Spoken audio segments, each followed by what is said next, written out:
Welcome everybody once again for joining us at the Chop Shop. We got a special show today. It's a Chop Shop uh above the break crossover to where we got our boy, James, he's a regular fixture here. But we got a new guest, old Nevin Lindenberg, is that right?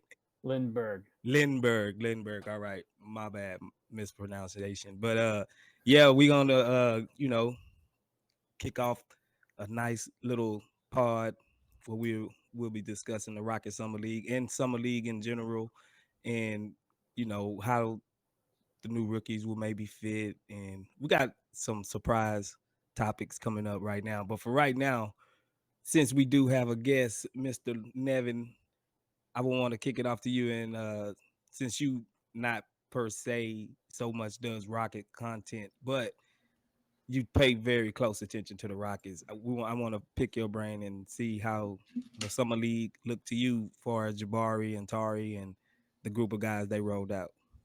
So I manage spacecityscoop.com, which does Rockets content. So I follow them. I'm actually a Washington Wizards fan because I'm from Washington, D.C. But since that franchise does nothing interesting, it's pretty easy to get, engrossed in another fan base and in another team. So in terms of Summer League, it's really hard to know what to take away. I think is like the toughest thing when you watch it because it's really unstructured. I think 75% of the guys that are out there like will never play an NBA minute. So there's always the like, does this matter? Does the struggle matter? Does the success matter? But in terms of like the things that you want to see, Tari Eason and Jabari Smith Jr. both are like guys where you're like, they have really good functional athleticism at their size. I think Eason, and Jabari, when you both look at their bodies, they look like they're going to be able to put on a lot of extra strength and be able to maintain that lateral mobility, which is what's going to make them special. So in terms of the defensive pairing for those two, I think, when you look at the stats, the steals, the blocks, you got to be like, that's fantastic.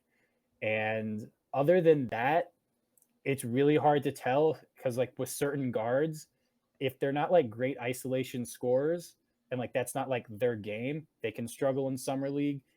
They didn't really have like a real center. So if you're going to be a good pick and roll guard, like you're not really going to be able to shine if you're playing on the Rockets summer league roster. Um, you know, as I say about summer league, it's much ado about nothing, and so there's going to be something that you can point to that might end up being important. And I think the most important things are going to be like blocks and steals because those are things that are really hard to teach once a guy gets to the NBA. So they kind of follow guys through college, summer league, and the pros. Yeah, I tend to agree with that. You can't really take too much from a summer league, no matter how many games they're playing, because like you said, 80-90% of these guys not gonna even touch a NBA floor. But it's just you can see.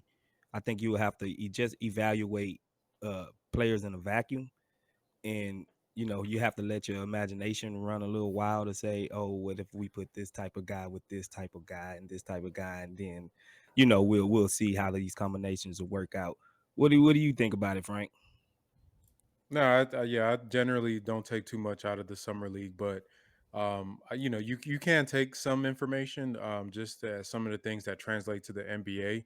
I think what we saw from Jabari and Tari, but especially Jabari on the defensive end, the injuries due to that came out with Garuba really kind of put him in a position where they had him playing five pretty much the entire summer league, and that was something that I thought he'd be able to grow into later on in his career. But be able to see him be in that five position, like I said, pretty much the entire time, and be able to hold down his own and really make an impact on the defense was something just ridiculous, man. And I think that's really what I'm most excited about is seeing that defensive versatility. I mean, there were some concerns for me about his on-ball defense, even out of Auburn. But now, just looking at it, the fact that he had, Walker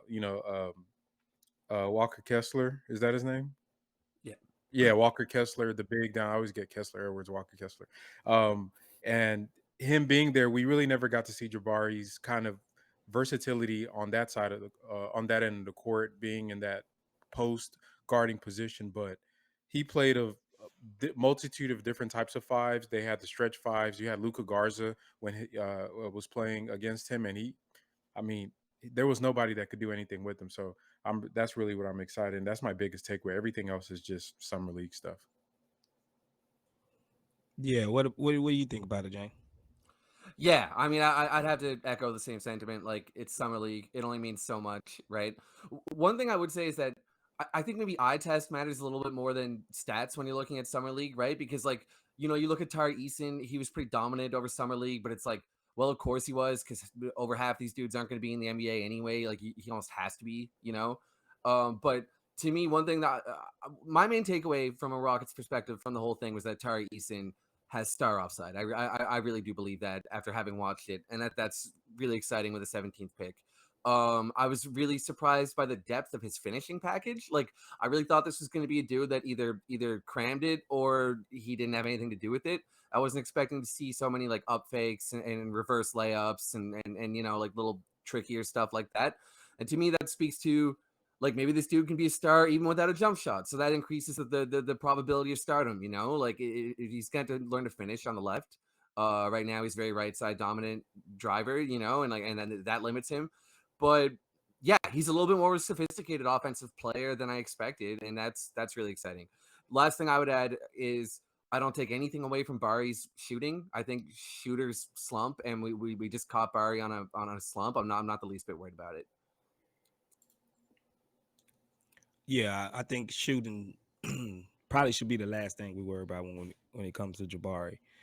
I think seeing how well he shot in college, eventually it will translate because he's a hard worker. He will figure out his shot in the league.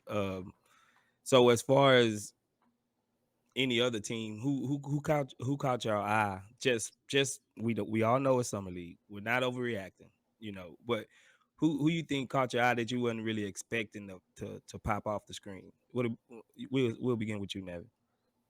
Well, I kind of expected it, but I do think Keegan Murray was particularly, and I know Kings fans have been. I'm not gonna say like acting a fool, but Kings fans have been very smug about how well he has played in summer league. But I also think they should be because, let's be real, when they selected him, a lot of people were like, "How could you do that? Why wouldn't you trade down?" Like, blah blah blah. And then there's also been I've seen it from Rockets Twitter where they're like, in 4 years or 5 years or whatever it is, like Jabari Smith Jr. will be the same age as Keegan Murray is right now, and that's true. He's older, but we're talking about a guy who went in and was maybe the best player in summer league. He took a ton of 3-pointers, hit him at like I think a 40% clip. His efficiency was off the charts. I mean, this is a guy who, I mean, I don't care how old he is, a rookie coming in and you're fairly confident can average an efficient 17 or 18 points, like right off the bat. That's a really, really good player. I don't care if he doesn't end up being a top 5 player. Most guys drafted in the top 5 don't end up being top 5 players in the league. If he ends up being a top 30 player, I think that's a great pick. And he looks like he can help them right now. And the thing that I think most impressive is that 3-point shot has translated to NBA range, at least, small sample. But there are these great college 3-point shooters that get to the NBA and it takes them a year to like extend that range. I think that might be something that we see with Jabari Smith Jr. Just I noticed his jump shot was like a little bit flatter than I was expecting on some 3-pointers. And that's something that's good in a sense where it's like adding arc is easier than overhauling mechanics. And it also means that he's kind of been a super efficient shooter with a higher degree of difficulty. So if he adds a bit more arc, we could be talking about like a very, very special 3-point shooter. But Keegan Murray to me and the Kings, like, I want the Kings to make the playoffs. I feel bad for their fans. Like, this is what they want. Like, at the end of the day, just like, you got to root for the underdog, not even being successful, just not being a complete and utter mess. And like, so like, I'm here for the Kings and Keegan Murray. Summer League, baby. Yeah, I would say for me, the team that I've liked the most is Detroit. I think their summer league team was definitely fun to watch, and you get to see a lot of the pieces that they actually drafted in the past few years did get to play. Obviously, Cade didn't play, which I don't think he has anything to prove at this point. But before Ivy went down, man, that was a fun team to watch. I'm really impressed with how their rebuild has been going. I love what they have as far as coaching. I feel like their coaching staff has the tenure to be able to kind of take a team from being a lottery team into that next level of maybe possibly being a playing team. I love what they did in the draft. They have athletes pretty much everywhere on the court, youth, a good mix of some veteran guys that they've kept on their roster. So, yeah, I'm really excited to see how Keegan and how I'm not Keegan, how Jaden Ivey and what's the kid they drafted last year? Uh, Cade Cunningham. the Cade, yeah, right. The Michael Jordan. No, how Ivy and how Ivy and Cunningham pair as a backcourt, and I think that people are going to be surprised. They're going to take a big leap. I just love the archetype of Cade because to me, those are the type of guys that if you want to make a step early into being from a bad team to a good team, you grab those ball dominant kind of offensively heliocentric players are the type that can do it for you even more than like a Jalen Green. That's a off ball scorer, two guard type. So I think they're primed to really move on and take that next step. But I was really impressed with their summer league team, especially when Ivy was there. If I could pick up on that, man, I agree strongly, and I like Jalen Duren. I thought Duren was a little more polished than I expected to see him. I only watched the one Pistons game where they played the Rockets, but I was really taken with Duren in that game, man. He's got really good defensive positioning. Like he's got a strong awareness of space around him, and he's a little quicker on his feet than I expected. And he's got some really nice passing chops, which I think we knew coming into the draft, but like I'm happy to see that he's got the confidence to break them out on the pro level already. Um, Last thing I would add is in terms of general takeaways from summer league is Kenny Lofton may be an NBA player. Is it possible? Like I understand that this is exactly the type of dude that would exploit like the summer league situation because he's like, okay, I'm 285 pounds. There's not a lot of dudes around here that are 285 pounds, so I'm just gonna throw my body into everybody. But like he's got a unique physical build, man. And he's pretty mobile at that size. I don't think he's going to be a star or anything. I don't take much away from the fact that he kind of bodied Chet Holmgren in that one game, but like I think he's established himself as a guy that like ought to get a shot at the NBA level. Yeah, I agree. Kenny Lofton, he kind of his last game yesterday, he put up like 27 points. So he actually, I mean, he's taking his full advantage of the summer league right now. To where he might just get a shot, a two-way, or somebody might look at him because a guy that girthy, you can put him somewhere. Just at least go out there and punish a couple people for 2 minutes. You know what I'm saying? Wear him down. Just lean on the center for 3 minutes, and he could probably be utilized in the right structure. I'm gonna throw a curveball. I've been impressed with Scottie Pippen Jr. He's actually he looks like a competent point guard to where he sets the table. He finds his people that's in rhythm.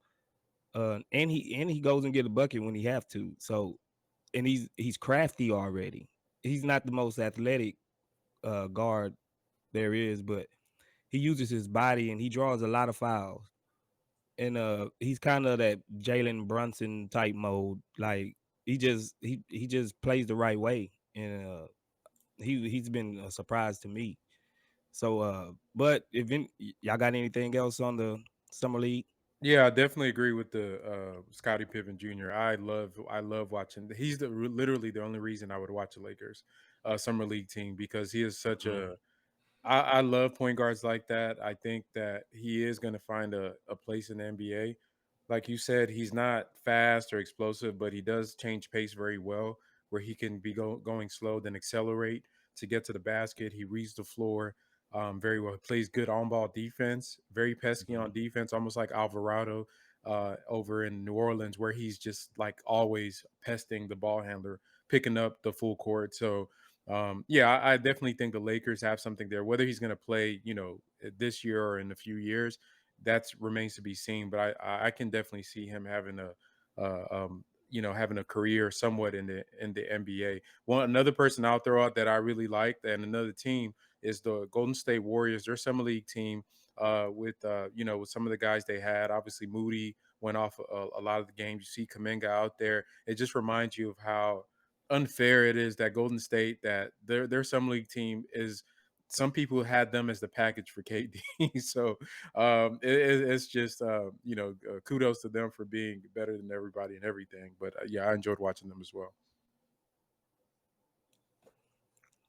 Yeah, going once, going twice, gone. All right, we're gonna move right along and get more back to Rocket Central centric defensive duos between Jabari and Tari, or should I say Jatari, or whatever nickname we're gonna be giving these guys. They look like legit defensive wing players, like a Kawhi and Paul George type defensive wise, to where it might just change the whole identity of the Rockets defensively. What do you think, James? What they bring to the table to really set them apart, and how they're going to help this Rocket squad?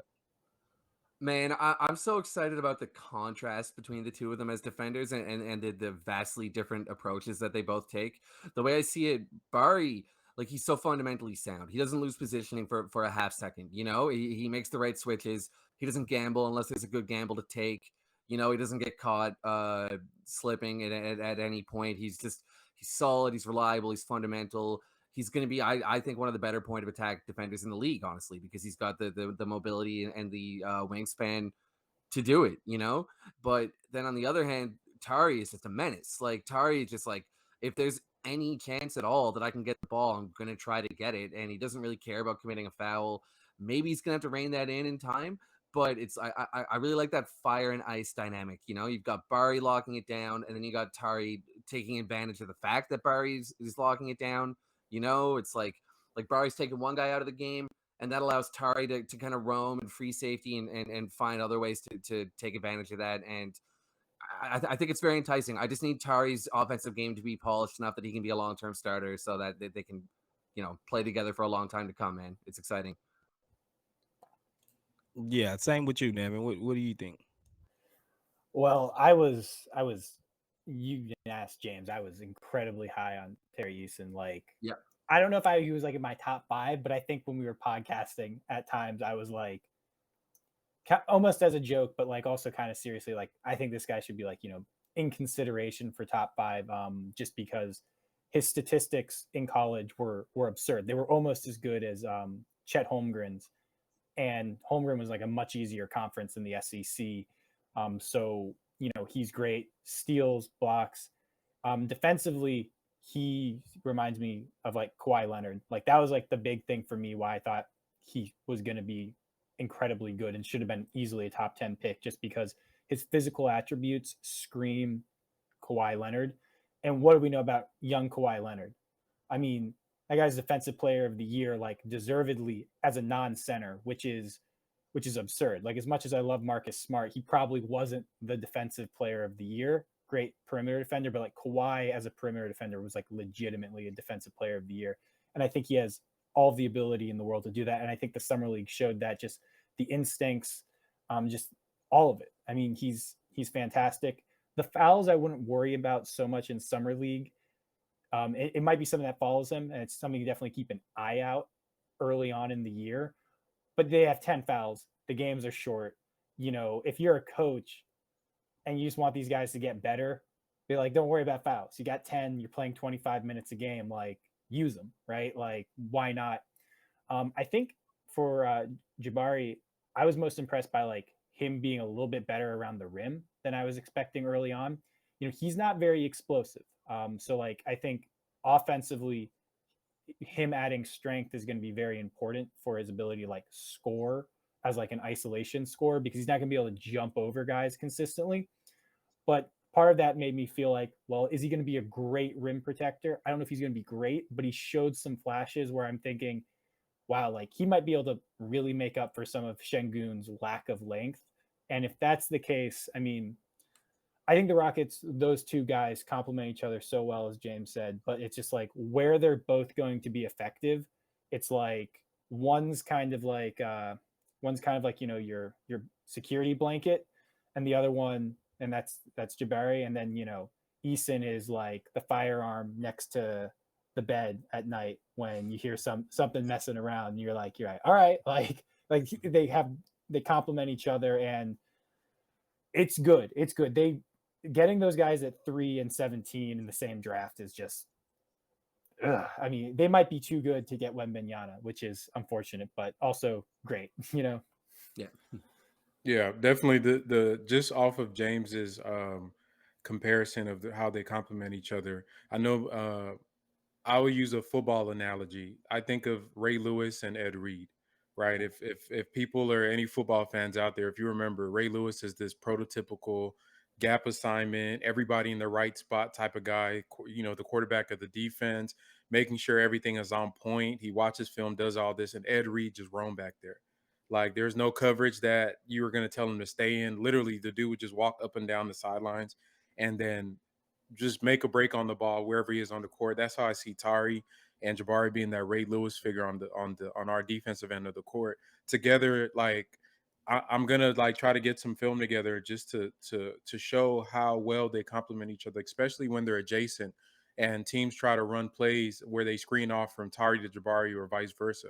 It's useless. That's like if they had advanced stats in the summer league, I'd just be curious to see what the defensive rating was when they were on the court together. Because a lot of those first quarters where the Rockets started them together, teams would be like 30 some points at the half because they just couldn't score. And a lot of times the games were lost when they went to either Tari at center by himself or Jabari at center by himself with a cast of other misfits. But together, I think their superpower together is the fact that Jabari is one of the better on point point of attack defenders at the 5/4 position that we see in this draft class.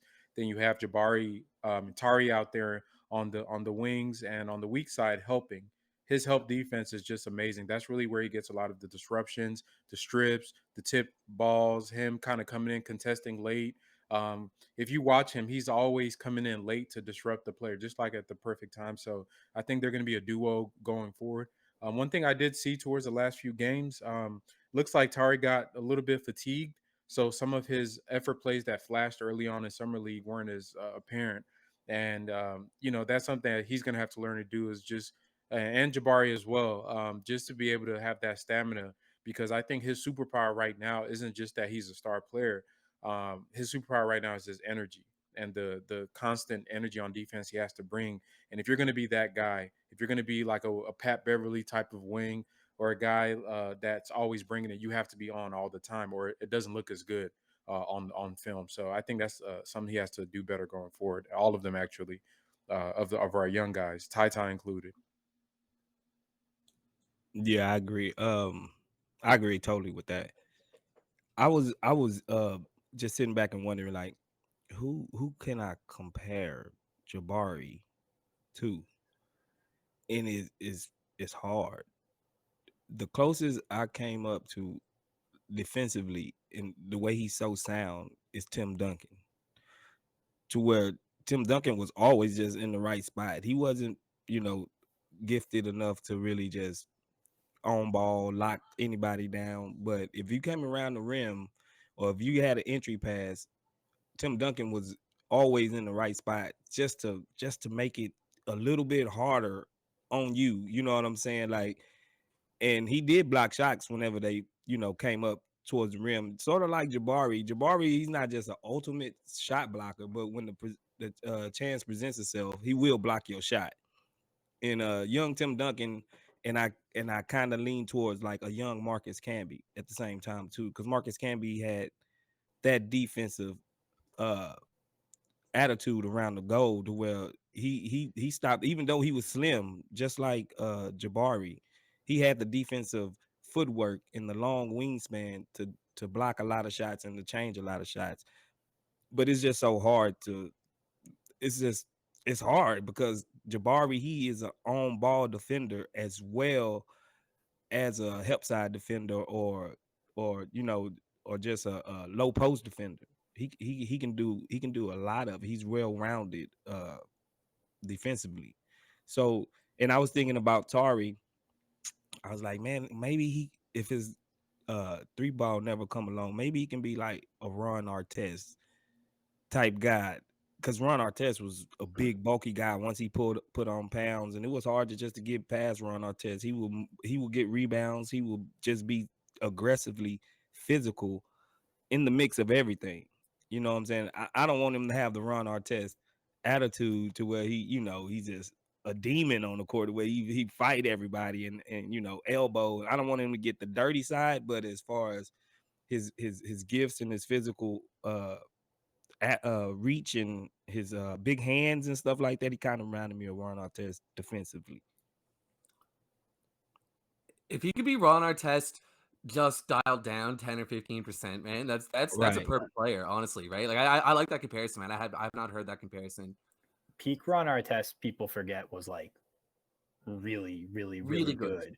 Yeah. Really good. And I mean, I love Ron Artest just as a character in NBA history, but I do agree. Just like the extra 15% kind of like out of basketball, it's like we just don't want that. Right. Because Right. I mean, I feel like I'm pretty sure like he said like when he was playing in Chicago early on in his career, he's like he would have like a shot of Hennessy at halftime or something, maybe even before games. I was like, like it's 2020. Like sports science says, don't do that. Don't microdose alcohol before sporting events. It's not good. But yeah.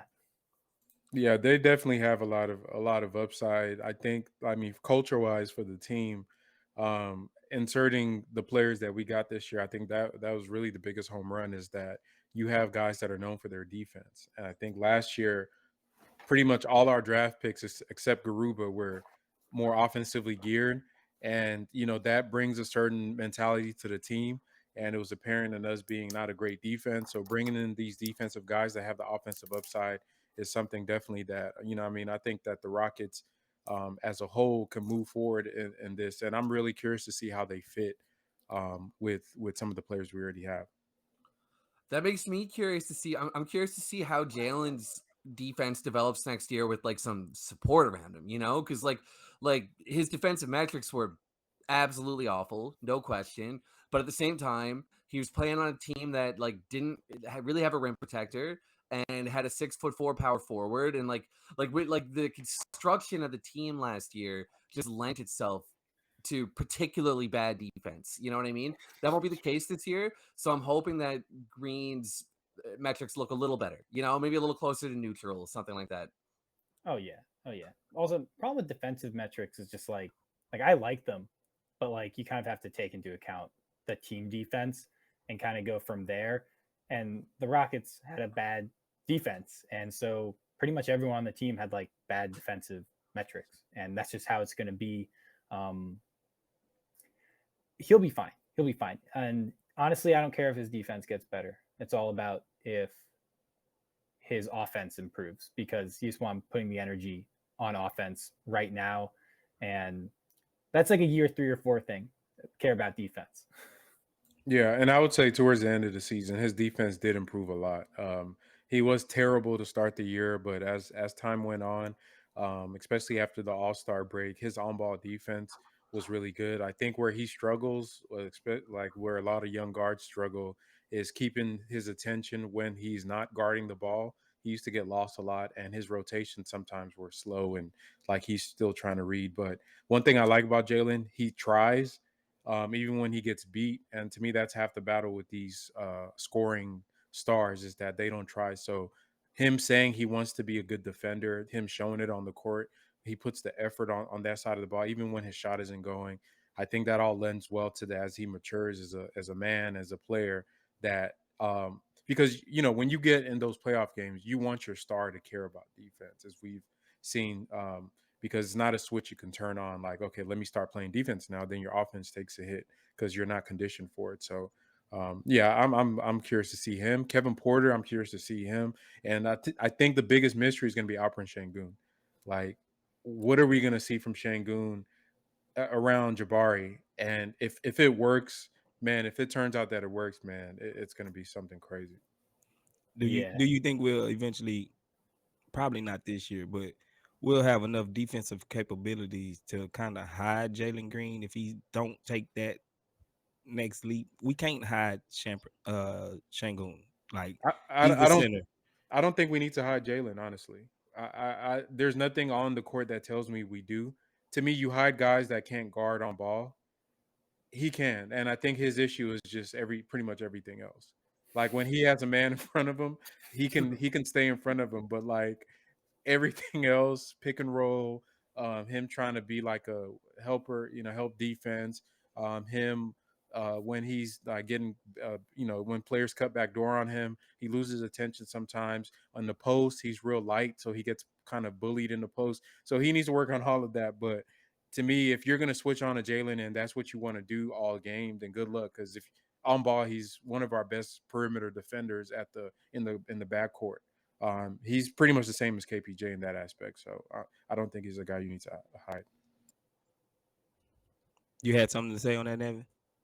Well, I mean, I really like the Rockets defensive roster in one key area is just positional length and height.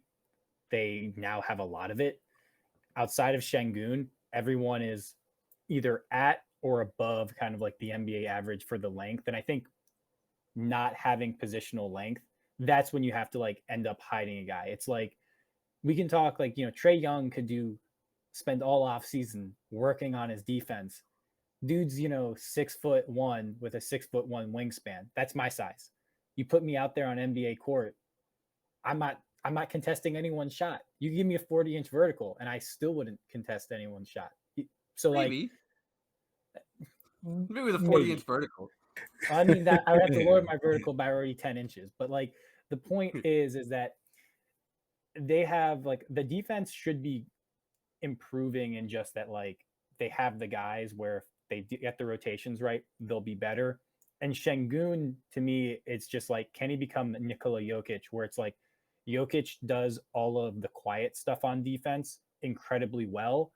And so it's like people are like, how the hell is he like, lead the NBA and like all these defensive metrics? And it's like, because instead of stopping shots from going in once they've been shot, he stops the shot from happening in the first place. So it's like, can Sengun get really good at like making that like quick, 1 yard move to make a guy take a floater instead of get a layup and contest it? And so it's like those things are going to like depend on that, but they have like the right infrastructure around them where I think like I said this on an Above the Break podcast, like the roster they have right now, we'll find out if Sengun is going to be a defensive problem that needs to be addressed if this team wants to take the next step, which is good. It's always good to like have a roster where you're like, we're going to know if a guy is for real. And maybe he'll just make so many crazy passes that it doesn't matter. And you're just like, we'll live with it because we're putting up 125 points per 100 possessions when he's out there. So it doesn't matter. But I love it. Yeah. I think having those guys like Jabari and Tari will relieve a lot of pressure on Shangun to where he don't have to probably contest every shot at the rim like you saying, because they're gonna probably cut it off to where it's a long contested, mid-range shot a lot of the times if they're not getting around those two guys. So having those guys around Shangun really will help Shangun in the long run. And speaking and staying with that same theme, how well does the Rockets rookie you think fit with this current team? Kick it to you, James. Yeah, man. I think Nevin touched on this a little bit earlier, but the first thing I would say is that the offensive fit in theory between Bari and Sengun is perfect, right? I mean, like Sengun, if he can draw doubles on the low block against starting units, that's going to be a big problem if you've got an elite 6'11" shooter on the perimeter, right? Like it creates a dynamic that puts a defense in a Sophie's choice, where it's like either decision is the wrong decision, and those are the types of advantages that you want to create with an NBA offense. One fit concern I have, and we'll see how this pans out, is if Tari if he looks like he can be a long-term starter, right? the 3-point is going to need to come along, or else the spacing with him and Sengun is going to be pretty poor. Like if the starting front court is going to be Sengun, Bari, Tari in a few years, one of Tari or Sengun is going to have to become a plus 3-point shooter, right? Or else I don't really see that working. And just to expand on what we were just talking about, really, I completely agree with you guys. Like, this is the ultimate litmus test for Sengun on defense. If he can't be a good or at least average defensive big with Bari and Tari in the front court with him, then we know we have a problem. Whereas on the other hand, if he can pull it off, then maybe we can have a strong enough wing rotation that it doesn't really matter if he's not an elite defensive big, right? I think it's a big year for Sengun, man. We already know he's going to be a really good offensive player in the NBA. Like to me, that he proved that in his rookie year. So now it's a matter of what he can do on the other end. Yeah, I definitely agree with that. And the one thing I always think of with Sengun's archetype is guys like Marc Gasol, as you pointed out, Jokic, Pau Gasol, those big European players that have been part of really good defenses. And I think a lot of people assume just because a guy is super athletic, it means it lends to good defense. I think when you have the right team constructed around a player or the right pieces around them, then you can have as a guy that is not as athletic but has really good IQ. And to what Nevin was talking about is really, and James were talking about is really having that positional awareness that you can cut off a guy that's driving or be able to kind of play that middle ground between during when you're guarding a pick and roll as a big, to where you can eat up the space of the guy, make him take that short floater that he doesn't want to, or still be able to body out the big man if they're trying to throw lobs. Just little stuff like that, being able to cut off a drive with your body just as big as you are. He's shown flashes of that. I do like his on-ball defense is good, decent at times, and sometimes it's horrible. So I think it's just a young player. They are going to pick on Sengun. If you have Jabari out there and Tari out there, if you have Jalen and Kevin Porter out there, to me, the weakest link is going to be him on most nights.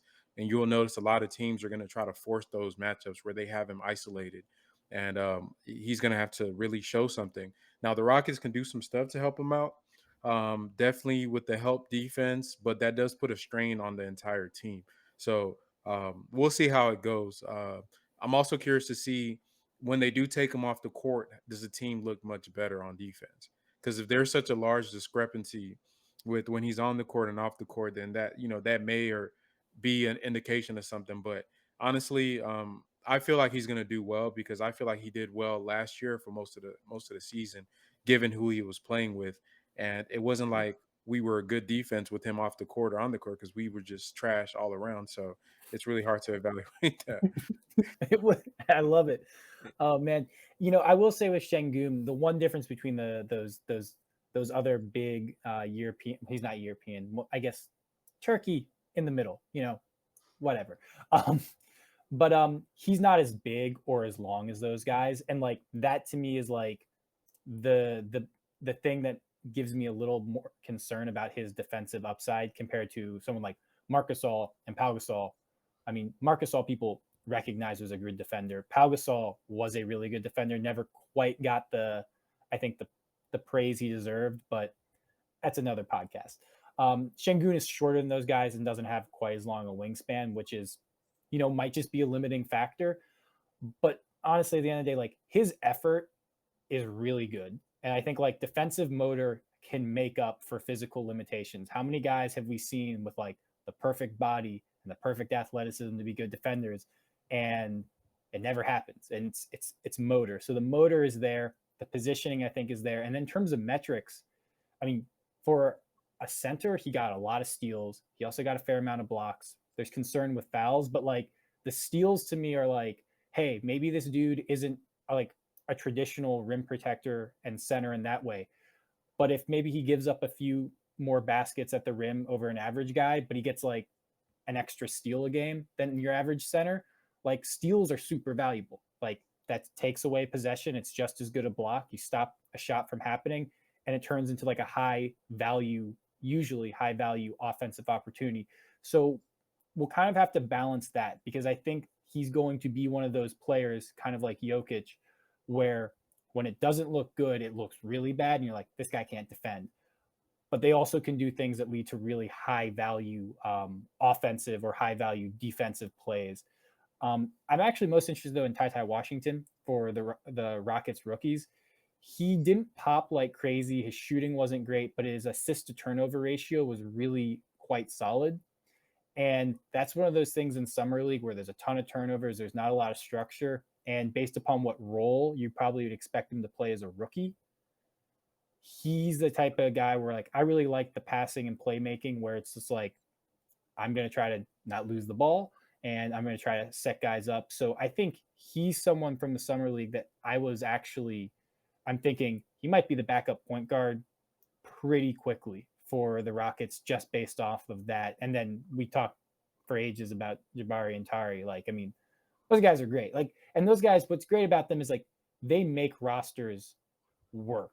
Like they're those types of guys. And I love young players. It's like where it's like, hey, like we can get a rim running center. We can get a stretch five. Like we can have guys that have like, unique, complicated skill sets to fit and they'll make it work. So, they're great. Man, yeah, I've been thinking about TyTy the same way, and I really what I see in TyTy is one of those backup floor generals that like every contending team eventually needs, right? I see like a George Hill or a DJ Augustine or a Corey Joseph, in descending order of hopeful outcomes, maybe, who just like it's like these guys, they're not needle movers in the way that like they're not going to take over the game, they're not going to drop 40 and 10, and then you're not going to come away saying that guy won us the game, but you're also never going to say that guy lost us the game. It's like a smart, reliable game managing type of guard, and that's what I'm seeing in TyTy, and that's at the 29th pick. That's fantastic value. Yeah, I love Yeah. TyTy. I love TyTy. I think bringing him up, great point. We do need to give him some love because I feel like even though Knicks had better just raw numbers, I feel like he had a better summer league than Knicks to me, because he was able to show poise and control on on the offense, and like just watching the games, he seems like he has intention in the things that he does. Like when he goes in the paint, he's thinking about two plays ahead about setting up one of his teammates. When he screens, he's always reading the defense to try to make a play instead of just barreling down to the basket and just hoping to God that whatever he throws up goes, even touches the rim. So yeah, I think that it is going to be a battle. I can see, he did show a lot of good. He showed some bad. With him, his separation isn't elite, like or being able to create space isn't elite. But to me, the fact that he has a floater game already coming into the NBA, as for a guy that's not the biggest or a best athlete, tells me he's going to have a long NBA career if he can stay healthy. Because for those guards to be able to play that middle zone where, even guys like Rudy Gobert can't really bother you with those floaters. If you have one of those and you can shoot the outside shot, then that's really all. It's a big leap for a lot of guys to take, and he's already coming in with it. So I'm really excited to see what he does on the team. Yeah. Before we move on from this subject, Nevin, he provided some numbers of the summer league for the guys. Uh, and we can get some kind of a context about how many shots and the efficiency maybe going forward with the team. Uh, Yeah, definitely. So for me, because it's summer league, you don't want to take a ton away from the field goal percentage and the 3-point percentage, just because small sample size and all that stuff.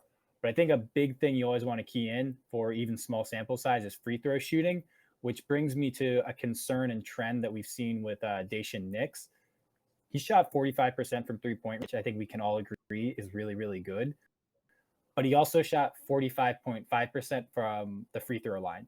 And him having really poor free throw shooting has kind of followed him throughout the G League and into the NBA. And he's had some, like in small samples, good 3-point shooting stretches. For me, that's going to be the swing skill with him. And it's why I think TyTy is going to kind of take over that backup point guard role, because Nick's he's just to borrow a baseball term, he's like a quad A player where he's in the G League. You're like, this dude's a beast.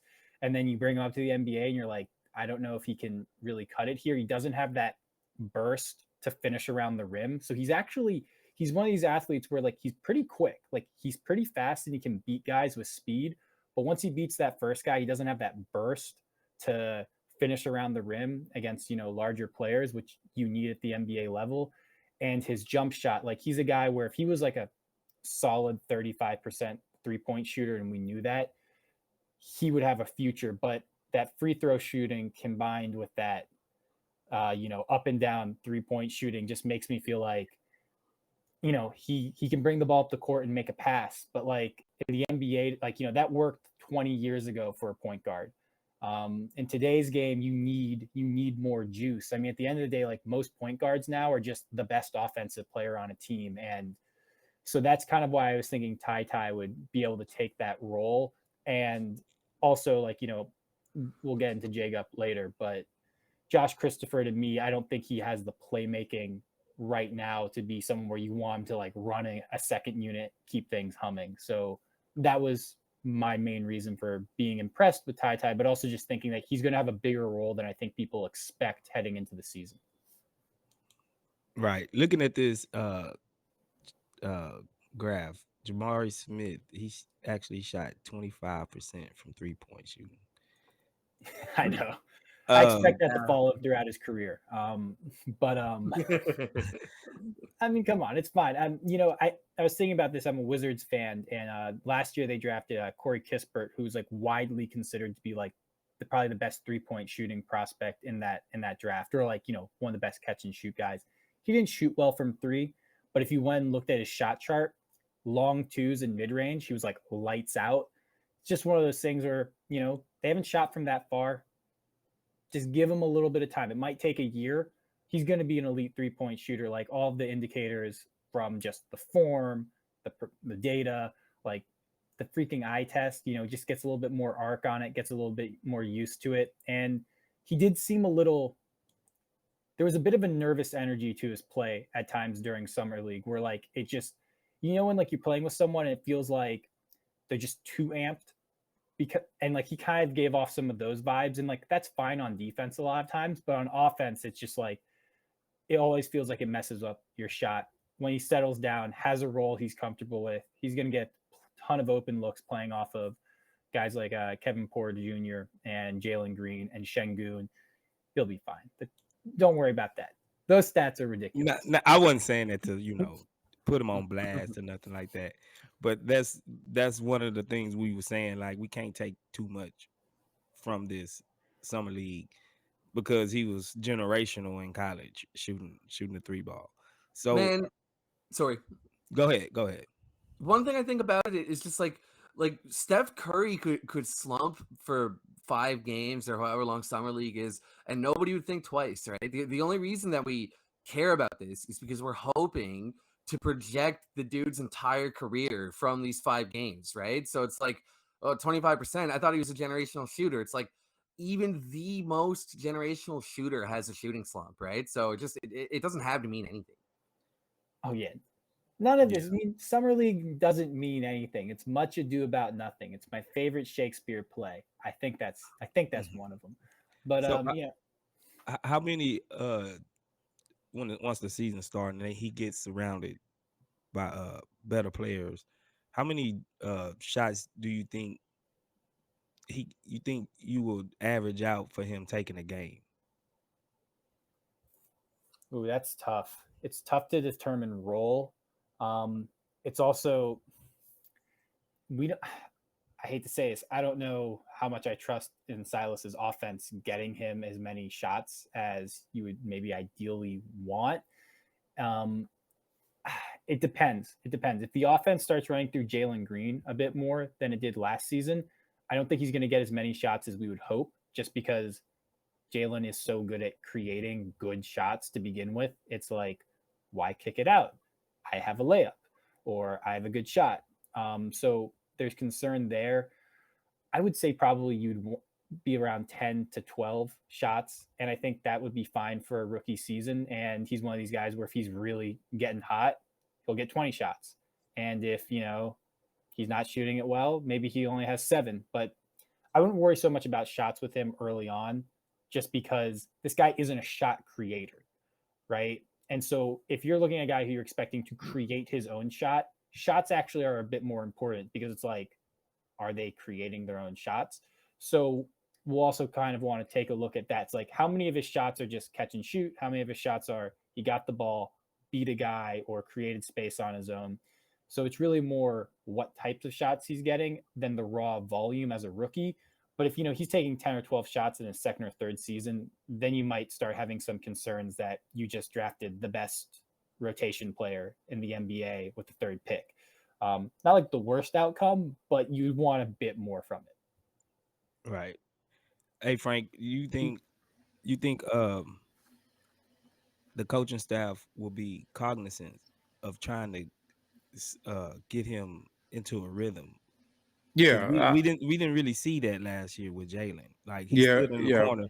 What I was kind of hoping I wouldn't see is just you taking him from the mid to high post and just sticking him in the corner for the easy three, to where that just limits him so much because there's less space over there, and he's already challenged at creating his own shot. You know what I'm saying? So I'm not sure if just sticking him in the corner and saying, "Hey, let the ball find you," is always the best approach with a guy like him. yeah. I mean, I've seen some encouraging things in summer league. That's why I was, happy that he was so aggressive in some of those games, and even him orchestrating the offense from the five position. I've seen where he would initiate screens and then put himself in positions, whether it would be slipping off to try to post up a smaller player or popping out for open shot. Always trying to be in an action, like he forced that, and I think the only person that really noticed he was doing that was TyTy, because TyTy was cognizant enough to, like, when he does slip and try to post up, he would try to get him the ball, but TyTy needs to work on his entry passes into the post or kicking it out for pops. And he was always looking for Jabari. And I think the coaching staff made an emphasis from that first game. That first game they had was horrible. And I think he assumed that he'd be playing with guards that would be able to utilize his talent. And when it became apparent, maybe they watched film, maybe it was just Jabari, but it looked like he was like, okay, I'm the third pick, so I'm going to insert myself, even if I'm taking bad shots. For me, I'm okay with that because that tells me he's not like aloof in that sense. One thing also I liked is that when Coach Salas was being interviewed, he did speak to what he envisions Jabari's role offensively on the team, as being a guy that could be a trail 3-point shooter, a guy that could work in the post, a guy that's a good pick and pop guy.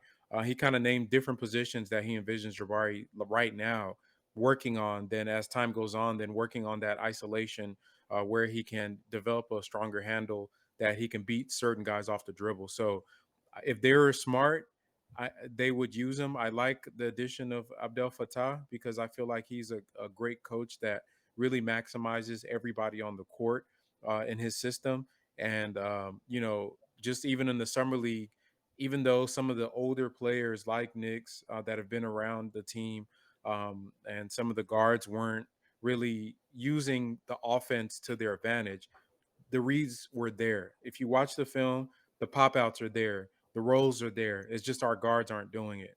And you would hope that Kevin Porter and Jalen Green would see that you have this guy that can shoot. Let me pass him the ball instead of crashing into three people at the rim. So um, at baseline, if he's just a pick and pop, screener, high post, just face up shooter right now in year one, I think he should get 10 shots doing that. I think a lot of, especially if they use him in those actions as the screener, he's gonna get his opportunities. So I think he's gonna get his shots. He just has to hit them. And then he can diversify his offenses as time goes on. But people are going to be shocked, honestly, and I think he will have a case to be the rookie of the year. Just being, if he can just get back to his baseline shooting, because I think the defense is going to pop, and that's really what's going to separate him from his counterparts with Chet and Jabari. I mean, and Chet and Paolo. So yeah, I'm excited to see how he fits with the better guards at the NBA level. Yeah, I almost think they have to make sure that they're at least giving him uh outside shots to make the defense respect him. They already gonna respect that he's a great shooter from back there, even just going off of college. So I want to see them at least use that gravity of his, even if he's not shooting every shot. At least run an action to make it look like he will shoot the shot. Give it to him, and then once he gets it, he can make a play.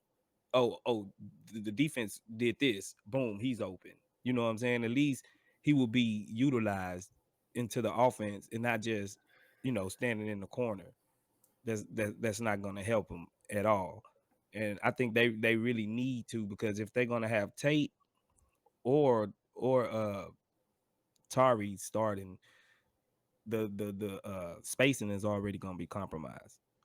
So Yeah, definitely. they would have to make sure that they're getting Bari at least his touches to pull the defense out.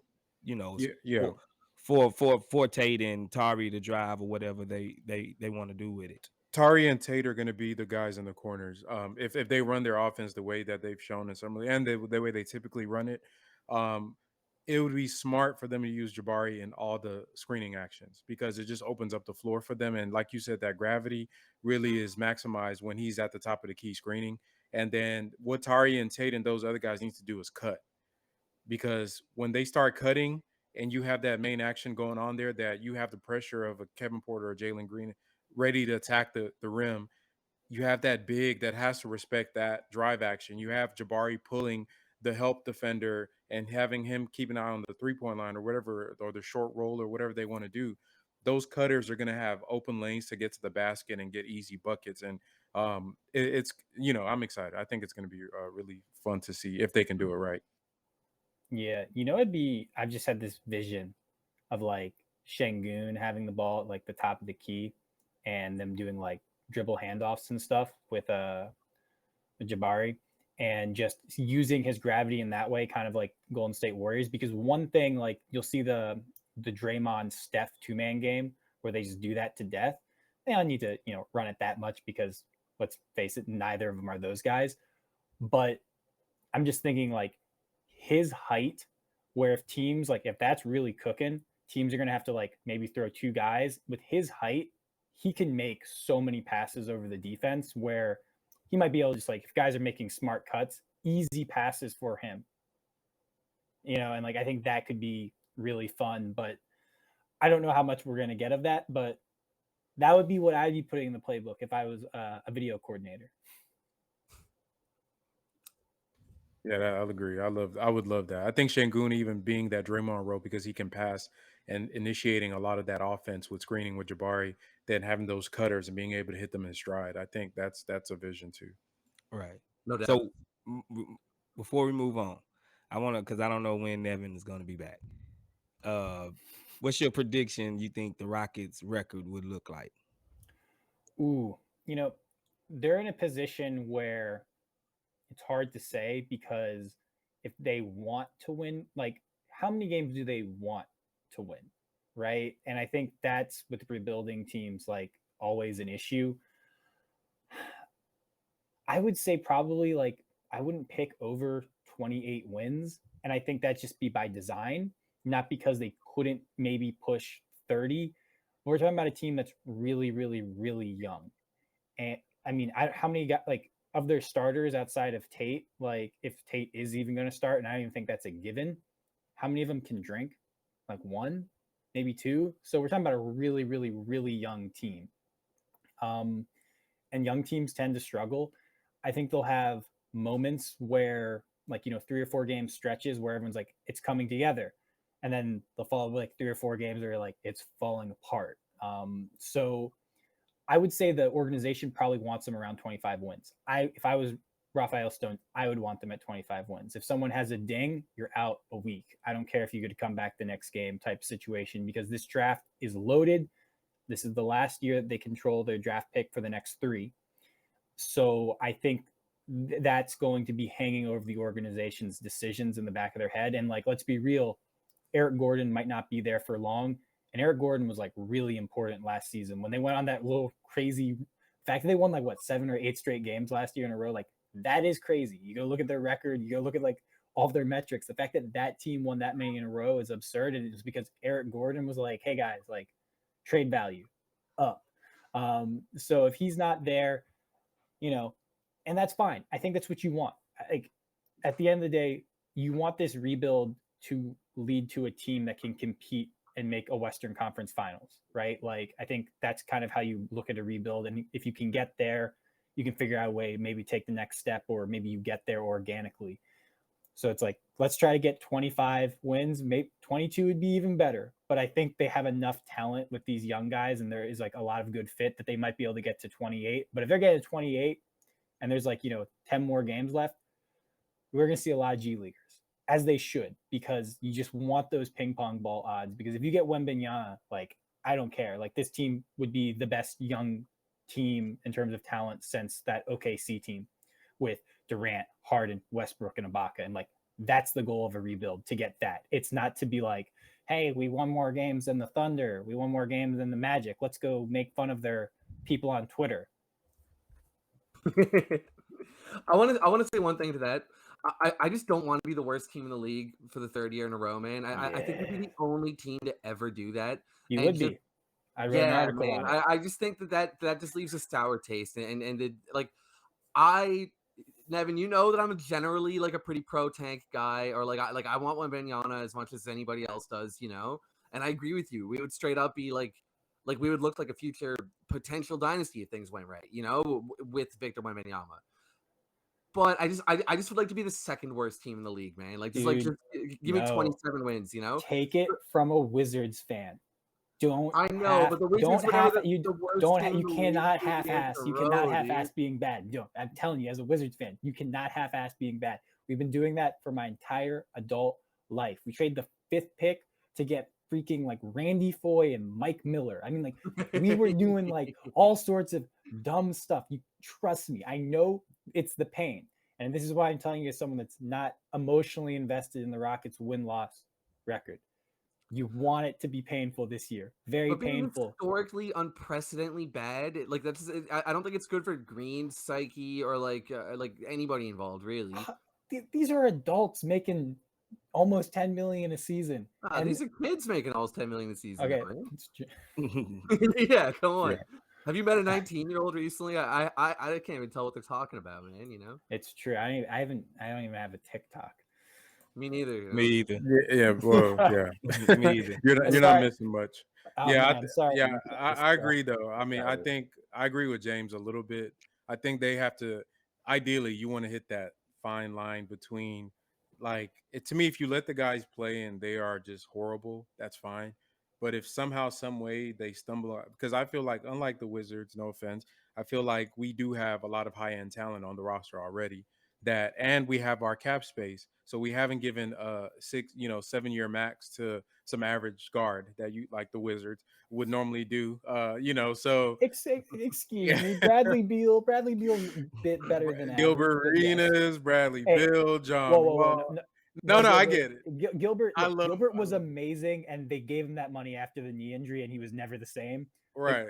But Gilbert was people talk about James Harden changing the game. James Harden just copied Gilbert Arenas. I'll stamp that right here. No, facts. I'm a big Agent Zero fan. I love Gilbert. Gilbert. Gilbert is underrated. But I'm just happy that for our team, they have so much flexibility right now that even if the guys are good, like, okay, we can always go get a guy in free agency because we have so much cap space. So if they're flashing early, hey, let's go. Let them do what they got to do. Let's say they lose in the play-in or they make it to a playoff. I just don't see what the downside is for that. To me, it's if they're that good, then that's a good thing. If they're bad, then great. We get to enter the Wemby sweepstakes. If like Jalen Green makes that jump, then like that's different, because that means he made a jump that puts him on track to be like top 10 player, top 5 player potentially in the league. Guys in their second year, if they're like starting to drag teams to the playoffs, that's like really high end level talent.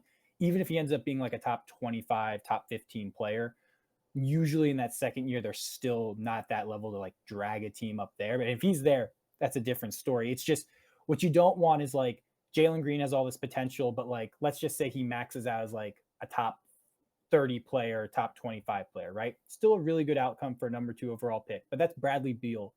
That's Bradley Beal territory, right? Let's say Jabari Smith Jr. like just doesn't quite materialize the way everyone hopes. It's like, that to me is why you really want to be bad this year, because if everything works out, but that's never how it is. Something always goes wrong. And that's why I think you want to be bad this year, where it's like it minimizes one of the guys not developing the way you hope being less of an issue, because you got another guy that gives you another chance for him to develop and max out in the way that you had. And like that's I've just seen it, man. Like the Otto Porter, John Wall, Bradley Beal core wasn't enough, and those guys were drafted 1, 3, and 3, I think, right? So it's like it's getting, if they had gotten another dude with a top 3 pick, like another season, could that core have actually made an Eastern Conference Finals? I would say maybe, because that core before injuries was actually like really nice. Let's bring it home before we turn into a Wizards podcast here, boys. We gotta. Yeah. Sorry. So We're running the risk. Sorry. are you No, gonna please, put it went a win-loss number on that, Frank? 20 for next 20 season. So we were at 20 last year, right? I'm gonna say that we win 5 to 7 more games just by Jabari existing. So I'll say I'll do 26. 26. What about you, Jay? I'm gonna say 27. Yeah, like very similar, 27. obviously. Yeah. I'm kind of glad Nevin brought up Eric Gordon, because I believe, you remember I told you this, Frank.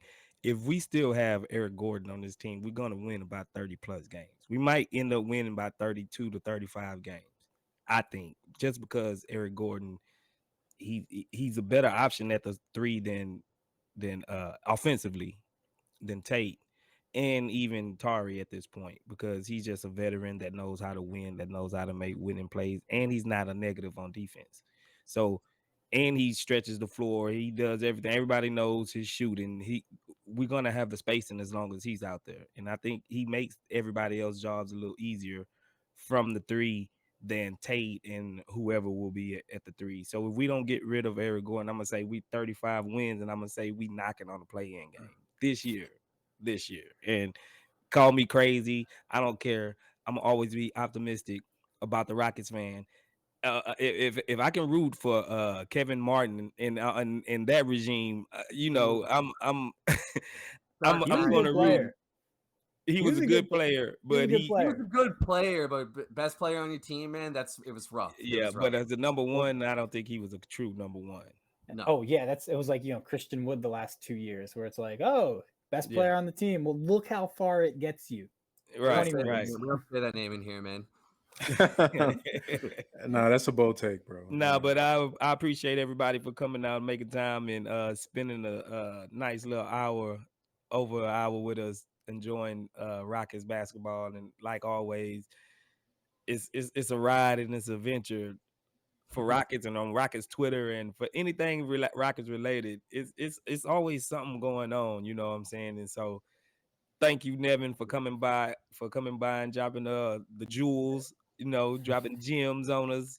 And if anybody in the audience haven't yet subscribed to Above the Break, James and Nevin, they got a chemistry like no other, and they really bring excellent content and excellent subject matter to where they need more eyes on them, and I'm pretty sure these guys will appreciate for you to sub and just check out their channel and give them some exposure and give them some love. They're not all Rockets all the time, but they got some great NBA stuff that happens on Above the Break. Thank man. you so much. For sure. Thank you so much. Nevin, why don't you and James, you as well? Are there any projects you guys are working on, or anything that anybody should know about? I guess the one for Rockets fans that I started, haven't yet finished, but I wanted to basically go look at the statistics in college of Kentucky guards and try to see what they've been able to do in relation to TyTy Washington, because there's been this narrative where it's like Kentucky guards do better in the pros than they do in college. You look at it, that's actually been just since 2015. Before that, they actually were good in college and then pretty good in the pros. But since 2015, there has been a real trend of Kentucky guards being underdrafted and like far exceeding that. So that's something I have in my back pocket that I got to finish. It'll be up on Space City Scoop. Check out Above the Break. We have sometimes I put YouTube videos up. The videos are not as high quality as the Chop Shop. So we sorry. I apologize, but one man editing army. And yeah, check us out. If you're a Rockets fan, we talk about Rockets on Above the Break, but we also talk about NBA. So you get your Rockets diehard content from the Chop Shop. Get your general NBA news from Above the Break, and you will be the most educated person in your circle. Yeah. That's my sales pitch. Plus, plus, me and James, we make funnies sometimes. We got some funnies.